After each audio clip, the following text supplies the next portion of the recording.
The events surrounding today's decision of the United States Supreme Court, in which they decided to give full rights, that is, marriage rights, to gay and lesbian couples, brings to mind a pasuk, a very well-known, very often quoted pasuk, maybe one of the more often quoted pasukim in the Torah, which we just read in last week's parsha. The Torah tells us that as Bilam is traveling along on his way to his plan to curse the Jews, suddenly the donkey stops, and the Torah tells us, "Vayiftach Hashem es pi ha'asan." God opens up the mouth of the donkey, and he begins to talk. And Bilam responds.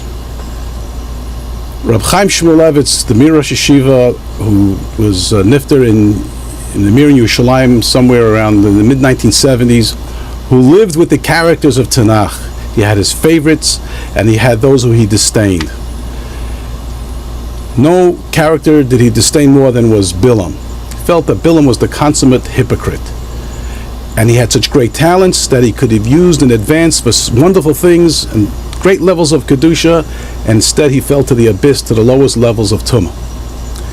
And so Reb Chaim, when he come across this exchange, he said as follows, and I'll say it first in Yiddish to get the full flavor of Reb Chaim's remarks. Vayiftach Hashem es pi ha'asan. Und was tut der Narr der Scheite Bilam? What does this fool Bilam do when he hears the donkey talking? Entfet zurück. He answers him. That was Reb Chaim's remarks. What Reb Chaim is trying to say is that when a donkey talks, take note. Realize something extraordinary is going on here. You don't get into conversation with the donkey. And very often what happens is that we live in an era where the donkey talks, and we just go about our merry way and making believe that nothing strange is happening.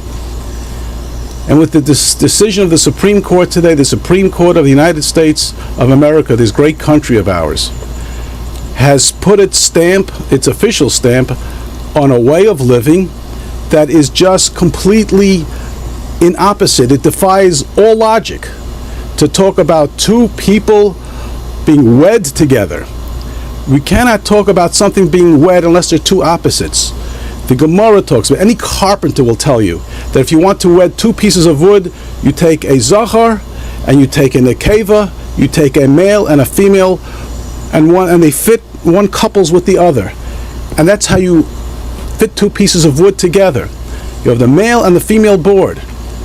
And this is the same way entirely when it comes to marriage. We can't speak of marriage, of a wedding. We can speak of a welding. You take two pieces and you weld them together, yes, but they're not wed together.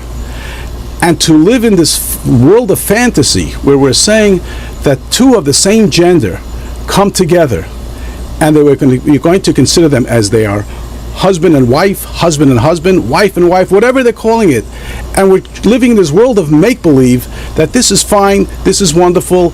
The tens of thousands of years, and certainly according to secular calculation, but in our calculation, the thousands and thousands of years that man has lived in this earth, inhabited this earth, marriage was defined by a man living with a woman. The Supreme Court decided today that anybody who believes that is in his own way bigoted. This is a dar tahafuchos. It's an upside down world that we're living. It's a very sad state of affairs. And the Torah in Parshat Azinu refers to the dar tafuchos, this inverted generation.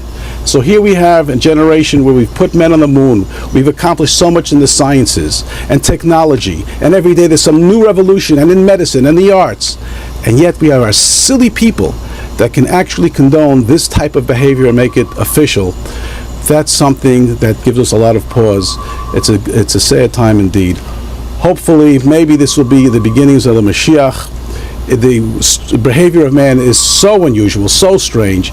It must be heralding in something that's indeed unique in this world, and hopefully, maybe this is the pathway that we have to go through first before that we see the Mashiach Tzidkenu, and will straighten this out to the way that all mankind should be going, al pi Torah and al pi Yira, and to follow the mitzvahs of Hashem. Amen.